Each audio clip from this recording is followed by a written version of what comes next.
Hello, my name is Vasco Medeiros. I'm a recent master's graduate from the University of College London. I'm currently a research associate at an oncology lab in Stevenage Bioscience Catalyst. And I've recently published a paper titled Exploring the Accuracy of Ab initio Prediction Methods for Viral Pseudoknotted RNA Structures at JMIR Bio. This paper explored 5 different RNA folding engines using 2 different modalities, minimum free energy and maximum expected accuracy.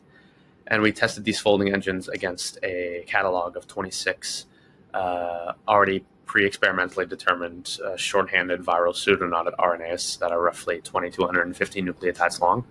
And we did this so that we could see which kind of folding method worked best in silico. The reason our team wanted to publish in JMIR Bio was not only because of the high impact factor, but because of the high quality peer review process and the amicable nature of the pre-review interview that was done, its focus on emerging fields, and its interdisciplinary nature.